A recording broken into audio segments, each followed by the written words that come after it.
free informational stakeholder webinar. In the room here we have Brian Garcia, our President and CEO of the Connecticut Green Bank, and Dale Hedman and Rick Ross from the Statutory and Infrastructure Programs to go through some questions. So we'll get right into the agenda here. So we'll have a few sector updates from the infrastructure, residential, and commercial and industrial sectors. And we will also be going through our comprehensive annual financial report, our comprehensive plan, and the Green Bank movement. So with that, I'll be passing it on to Brian Garcia for an update on quantum biopower. All right, Ed, thank you. Thank you for the introduction, and good afternoon, everyone. Not sure where everyone is, but it's currently snowing here in Connecticut, helping us all realize that we are, in fact, in New England. Thank you for joining us this afternoon. Let's go ahead and go to the first slide. Great. So we wanted to start off with providing everyone with an update on one of our old statutory requirements. I think this was Section 103 of Public Act 1180 that had to do with anaerobic digestion. This is a project that we're working on with Quantum Biopower out of Southington.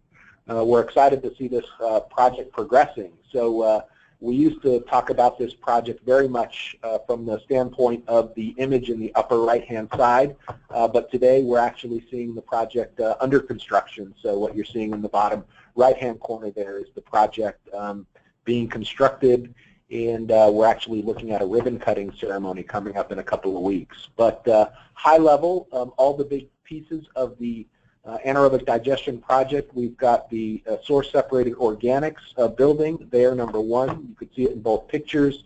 We've got the biogas capture where all of the methane from the organics is going to be collected and then put into a combined heat and power unit at number three.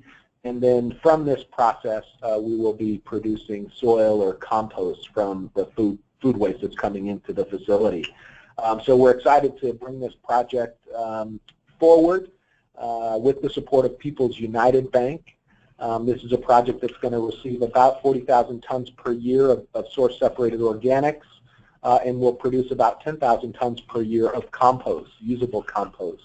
1.2 megawatts of power, lots of greenhouse gas emission reductions, and as I just noted, we're going to be commissioning it in a couple of weeks.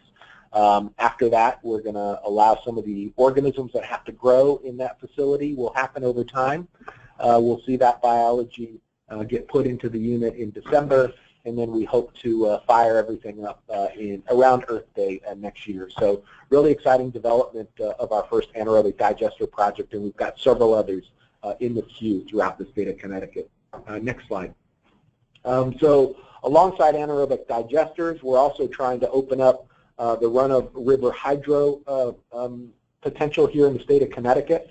For those of you who know, New England has a long history of hydropower. We've been working really closely with the New England Hydropower Company to take a European technology, an Archimedes screw generation technology, and identify sites in and throughout New England and bring forth what was an operational demonstration project into an actual project that we're putting in to the town of Meriden. So what you're seeing here is the image of what it would look like, and the site currently under construction in Meriden. This is a project that we are using clean renewable energy bonds on.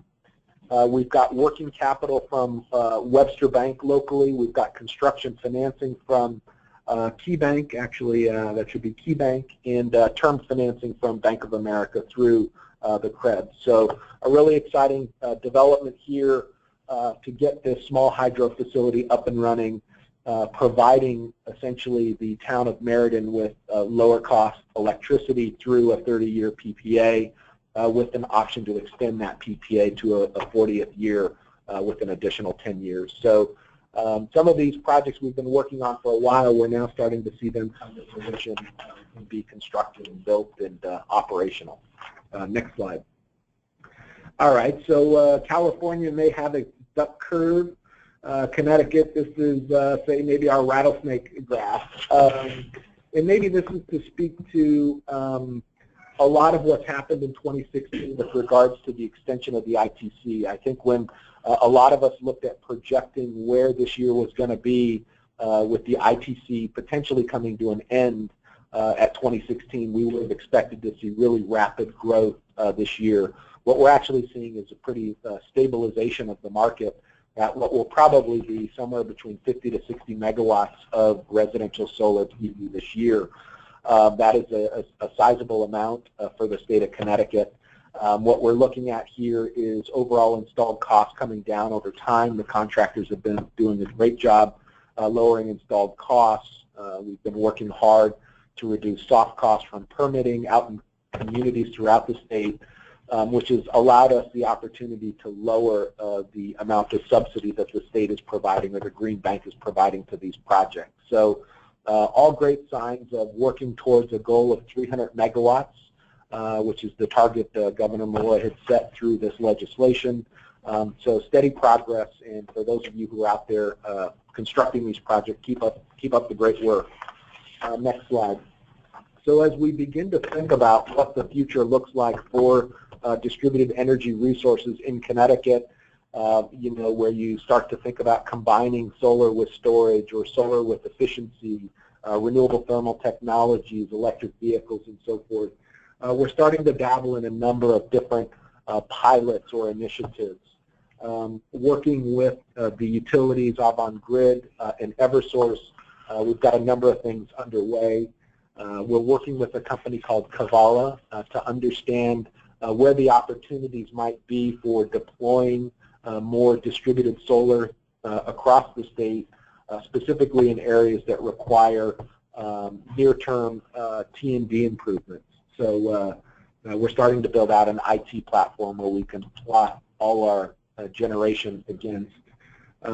We now allow, as part of the audit requirements for the RCIP program, that a home energy score is also an option for you. So if you're a contractor out there and you're looking to either do home energy solutions, a BPI, have a BPI certified auditor come in, you can now also use the DOE's home energy score, and that will meet the auditing requirement.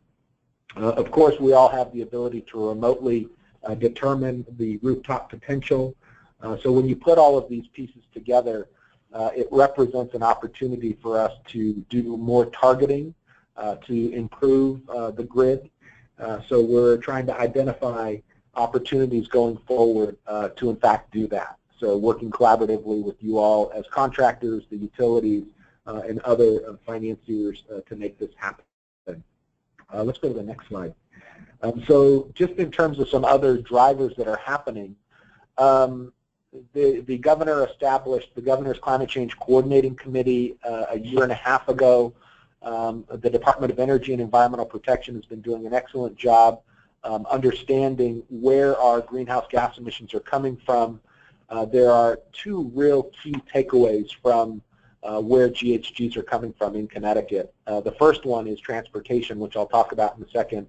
40% of the state's greenhouse gas emissions come from transportation, and roughly 40% comes from how we heat our buildings and how we heat water from the residential, commercial, and industrial sectors. So that drives us into now having a conversation about what are we going to start doing in terms of looking at renewable thermal technologies. So what you're in fact looking at here is how might we combine the cost effectiveness of solar PV with air source heat pumps or ground source heat pumps, whether they are displacing fuel oil, electricity, or natural gas. What do the economics look like? We're trying to understand this more and more, but what some of the early signs are is that if we can continue to drive down installed costs like the solar community has been doing, if we can provide low-cost electricity, solar PV power for those renewable thermal technologies, then what we can in effect do is to deliver to the customer a cheaper source of heating and cooling than what they're currently paying for. So we're working with Yale and the electric distribution companies on a study along with the Department of Energy and Environmental Protection, and really trying to take a step back and identify how we're going to start attacking this market for renewable thermal technology. So fairly optimistic about what the future looks like, given all of the hard work of the solar installer community to drive down those costs and make solar PV more competitive. Next slide. So on the transportation side, some really interesting developments across the country. The state of Colorado has done an excellent job transitioning or adapting the Solarize model, which came out of Portland, Oregon. We adapted it several years ago. The state of Colorado said, there has to be a community-based approach that we can employ to lower the cost of electric vehicles. So what you're looking at here is just a chart of what Colorado has been able to achieve, looking at a Nissan Leaf S. So in this case, the state of Colorado has worked with the OEM, Nissan, as well as local auto dealers to buy down effectively the price, the manufacturer's suggested retail price, by $7,400. There's, of course, a federal tax credit that we all see for these vehicles. And then in Colorado, they offer a state incentive up to $6,000. So at the end of the day, what Colorado vehicle owners are seeing for the Nissan Leaf is an $11,400 purchase price, after all, federal, state, and incentives from the auto dealers. So you can imagine that the purchasing of these vehicles in Colorado has increased quite substantially. So this is a Solarize-like model. If we were to do that in Connecticut, we would achieve a really similar result in terms of the costs for the Nissan Leaf. So that's what you're looking at in the box there. On the right-hand side is, well, what if we couple with the vehicle solar PV? We've seen the black line there is the declining cost of gasoline over time. We're all living in a very low gasoline, dollar per gasoline environment.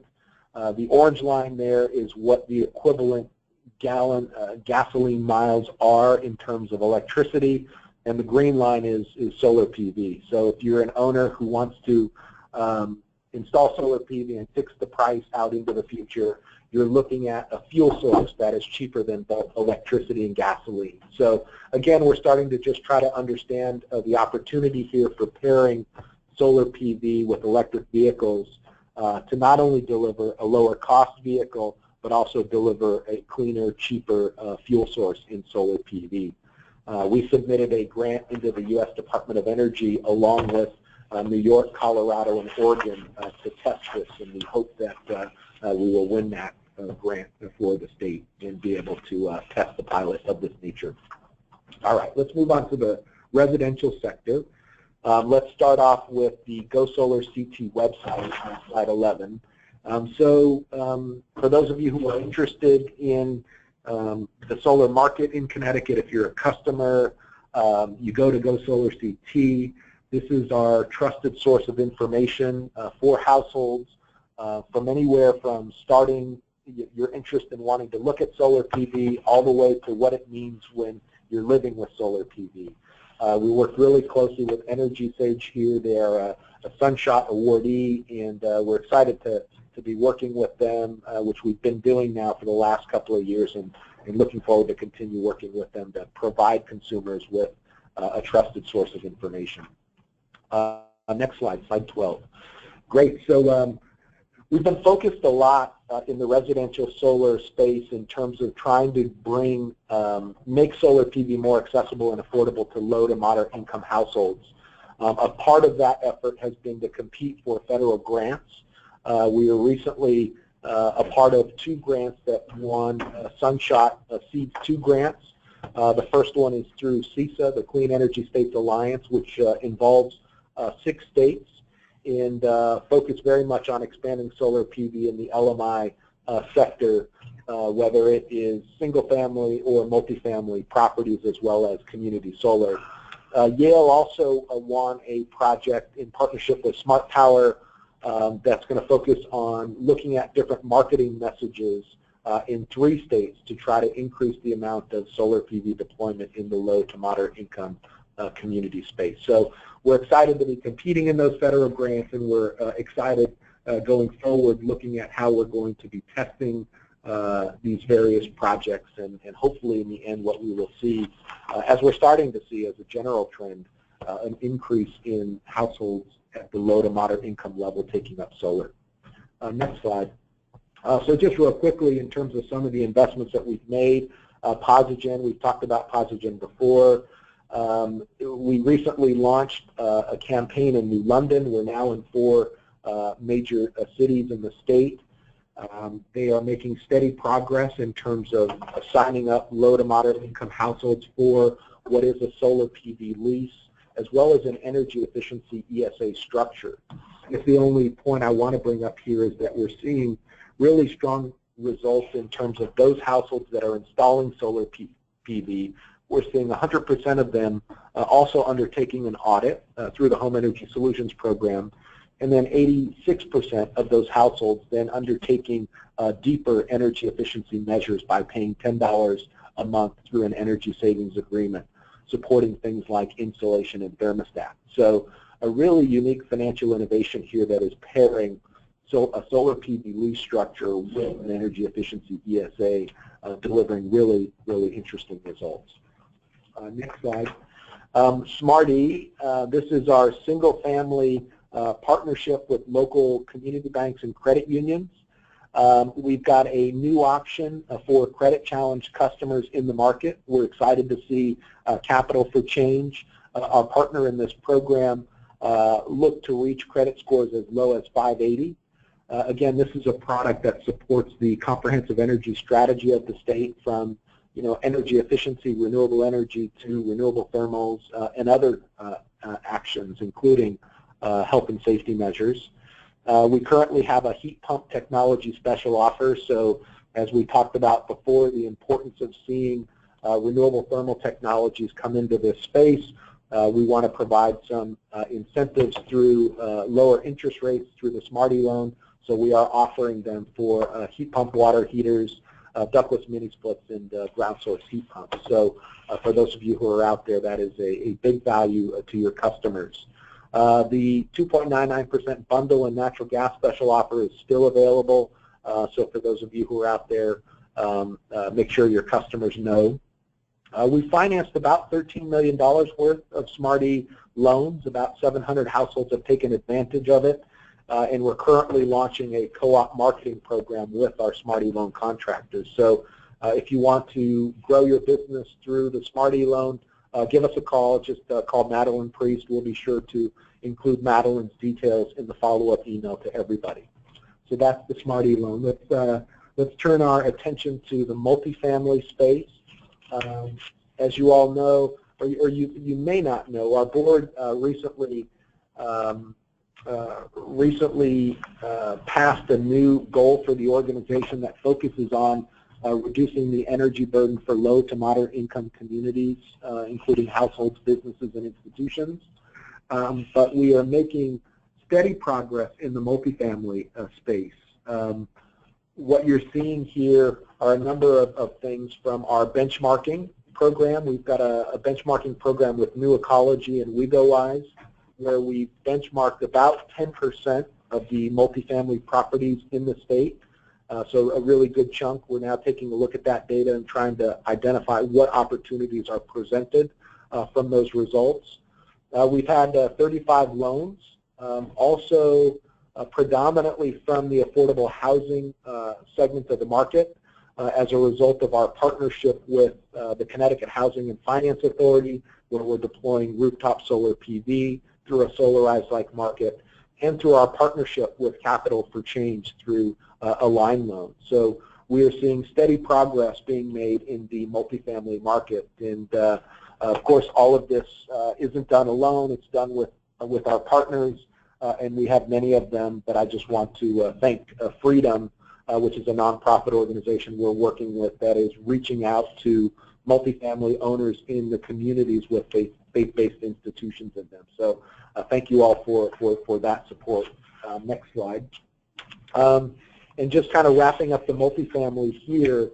So this is obviously a huge opportunity, market opportunity. We estimate that the energy cost savings opportunity could be north of $100 million a year somewhere around $125 million a year. So what we need to do is identify ways to unleash these savings. We've got about 250,000 units in this space, and for the most part, these units are less efficient than single-family units. So it represents an important opportunity for us to go after them. Specifically, pre-development financing we're finding as an important tool for the market. We're partnering with companies like Rockport Mortgage, for example, where we're helping owners figure out what they need to do through a pre-development loan. And then hopefully from there, the owners then undertake or secure financing from HUD or other sources to, in fact, undertake those measures. So we're excited to see this portfolio of products coming together with a number of financial backers behind it, including foundations such as the MacArthur Foundation. So steady progress being made in the multifamily programs. And for those of you who are out there listening in, we are open for business. So please reach out to us for any assistance. All right, let's switch gears here and move to the commercial and industrial and institutional space. So first slide here is a quick update on CPACE. We're now at 123 of our 169 cities and towns that have agreed to allow the CPACE benefit assessment on commercial, industrial, and institutional properties. That is quite an extraordinary number. So more than 90% of the commercial market now has the opportunity of using CPACE as a way of financing clean energy improvements. Of the projects that we've supported to date, we're helping those end-use consumers lower their energy costs by about $180 million over the life of the project. Let's go to the next slide. So in terms of capital deployed, we're nearing $100 million of closed CPACE projects. One of the things I want to point out on this graph is you can see a bit of a slowdown between the fourth quarter of 2015 and the first quarter of 2016. We underwent some internal transitions that are now, we're now making some progress. As you can see from Q2 in 2016, our numbers have jumped pretty significantly. It was, in fact, our highest quarter in terms of the number of closed transactions, so we're excited to see that. But the other thing that we're excited to see is that the total capital invested in CPACE is shifting now more towards the private sector. When we started this program back in 2013, we provided all the capital for these transactions through RGGI allowance proceeds. So we were effectively using cap-and-trade allowance proceeds to build a market that would attract more private investment. And with our recent transaction with Hannon Armstrong, we're now seeing more private investment come into the state of Connecticut, in effect displacing the public need for capital and replacing it with private sources of funds. So we're excited to see that and want to continue to see that. Next slide. So just high level in terms of the sizes of projects, you know, an average size of about $700,000 per project. We should, I think what we'll do is we'll come back with a note in the follow-up and give you the median number. I think that large project there is probably weighting that average size up. If I had to guess, we're probably looking at a median-sized project of about $400,000 to $500,000, but a pretty big diversity of projects with regards to investment size. In terms of the types of properties, we're seeing industrial end-use consumers really take up CPACE. It's a great sign. We've been focused quite a bit on this sector. As many of you know, lowering energy costs makes manufacturers more competitive. Let's go to the next slide. And that is, in fact, why we partnered with the Department of Economic and Community Development on the Energy on the Line program. So if you're out there, if you're a manufacturer or you have manufacturers as clients, take a look at this program. The applications are due November 4th for this program. Essentially what it does is it provides in the form of a grant what is equivalent to a 1% interest rate buy-down. We have a technical advisor that can help manufacturers understand what clean energy improvements they can make. We've seen a number of leads come through the program, And our hope is that we will be able to turn those leads into actual projects. We've closed on one project, but we've got 12 others that are working themselves through the underwriting process currently. So we're very optimistic about that. And the first project that's closed being the Roth Solar project for DeFeo, which is a Brookfield-based manufacturer of automotive transmission parts. So we're excited to see that, and we expect to see more of these sorts of CPACE transactions in the aerospace and shipbuilding industry. So stay tuned for that. Next slide. So a real quick update on Lead by Example. Those of you out there may know that another part of Public Act 1180 was setting targets for the state to reduce its energy consumption by 20% by the end of 2018. The state has a large opportunity here. They own or lease about 4,000 buildings, 1,100 of which are sizable and use a lot of energy. So we estimate that the energy costs are about $200 million a year, and if we can get in there and deliver 20–30% energy savings for those buildings, that there is some $40 to $60 million of energy savings a year that we can help the state reduce in terms of its costs. The Department of Energy and Environmental Protection has developed a standardized performance contracting process program, and a number of municipalities have been able to take advantage of that. We've qualified 13 energy service companies, and the state is offering technical and financial support, including 3 projects that we're currently focused on. Connecticut Valley Hospital, which is using general obligation bond funds. The Department of Motor Vehicles, same thing, using general obligation bond funds. And then a project that we're working really closely with DEEP on, which is the Department of Corrections, where we expect to issue green bonds to support those projects. So again, we're taking a look at a number of different alternatives to figure out what source of funds can help the state advance its efforts. So that's a quick update on the Lead by Example. So let's kind of wrap things up here with other news, what's happening out here with the Green Bank. Let's start off with our comprehensive annual financial report. So we recently received the Certificate of Achievement with regards to our FY2015 annual report. If you haven't seen it, take a look at our website. We're currently in the audit process for our FY2016 annual report, and we expect that to be done, reviewed and approved by our Audit and Compliance and Governance Committee and our Board of Directors in December. So stay tuned for that. Next slide. Thank you all for your comments on the comp plan and the evaluation framework. The comp plan for FY2017 and 2018 is on our website. You will see, as I mentioned before, some of the new goals that we've laid out in the comp plan. We're also spending a lot of time around developing an evaluation framework for the Connecticut Green Bank. It's now that we've been in this business for 5 years, we feel it's really important now to start putting together and standardizing how we evaluate the performance, assessing, monitoring, and reporting on the program impacts and processes of the Green Bank. So our evaluation framework is done. We're currently working to identify a spot on our website where we'll locate this evaluation framework. Let's go to the next slide. So this broadly is our evaluation framework. We've completed 2 pieces of it, the big picture evaluation framework, and we've also completed how we're estimating the economic development benefits resulting from accelerating more investment in Connecticut's clean energy economy. We're going to be tackling customer data privacy policies, also taking a look at the Freedom of Information Act. This year we're going to take a look at a data collection and analysis protocol, which essentially lays out the foundation for our data warehouse as an organization. And then we're also going to be taking a look at, sorry you can't see it there, it's just under that right-hand document, but we're going to be taking a look at the environmental benefits of what we're doing, working closely with DEEP.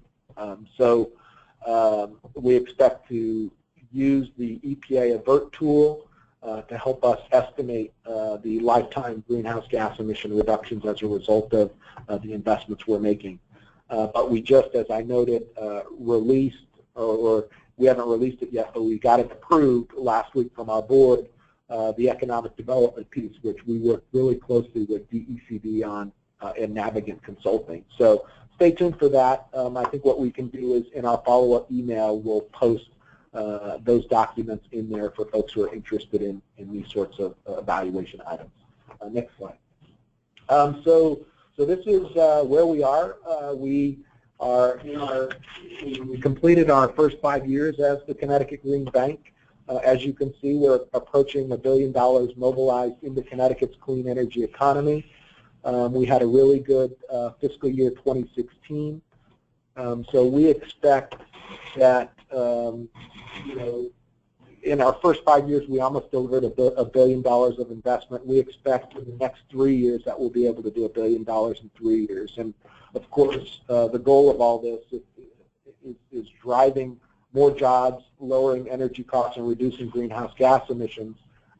But as Hank Paulson recently said in the opinion piece in the New York Times, we really need to mobilize a sizable level of investment, both public and private, to confront the worst effects of climate change. So he took a UN report, $90 trillion is needed in public and private capital over the next 15 years. That comes to roughly $800 per person per year globally. The Connecticut Green Bank, we're currently at $80 per year per person in each of our last 2 years. So even though we've achieved a 10 times multiple in the market, we need to do 10 times more. So we've only just begun to scratch the surface in terms of what's really needed here to drive more investment in clean energy in our economy. And with that, I think we'll wrap it up with the last slide here, which is really about our 2 senators who are leading the way in advancing a national conversation around the need for a U.S. Green Bank. So Senator Murphy and Senator Blumenthal recently released the U.S. Green Bank Act of 2016. For those of you who are interested, again, we'll make this slide available. You can watch the roundtable through the link on the PowerPoint presentation. But overall, in terms of that bill, it speaks to the capitalization of a national green bank at $10 to $50 billion, the purpose of which we would all be supportive of in terms of energy independence, climate change, and jobs. The eligibility, I find, is really interesting in terms of the act because it's very much a federalist policy in that states themselves get to determine how they would utilize the funds to advance clean energy and energy efficiency at the local level, as low down as a city or a county, to a state level, to even a regional level. So it's a really interesting piece of legislation that will further support the debate in Washington for the need for a clean energy infrastructure.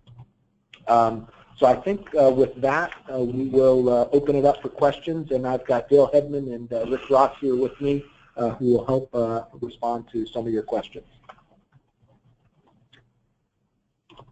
All right, so we'll just give it a few moments to let the questions roll in if there are any. If not, you can always reach out to us with our follow-up email, which will go out sometime next week. Great, and we'll post a lot of materials to that this time. I think we've got a couple docs we want to share through that.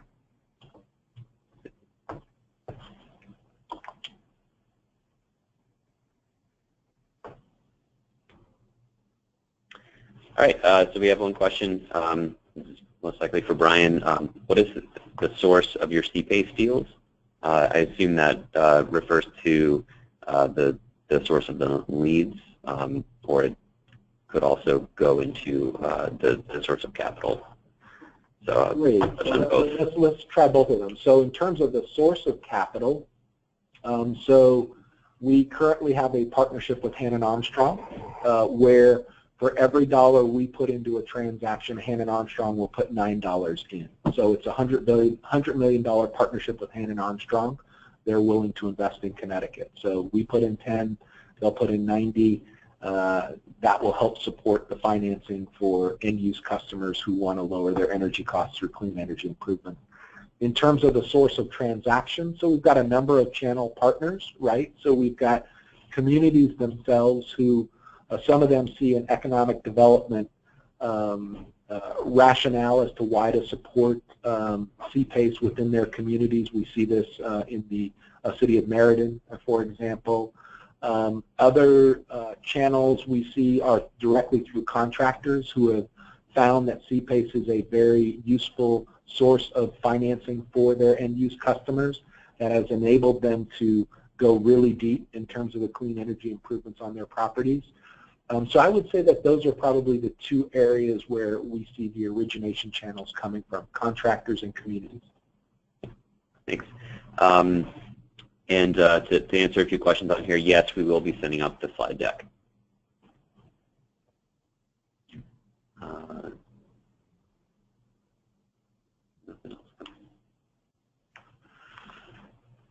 All right, any final questions? We'll give it another minute. And then,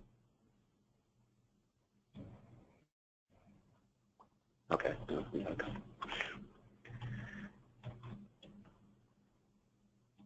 All right, so first question, do you have any thoughts on why the residential solar market has stabilized rather than ramped up like originally expected?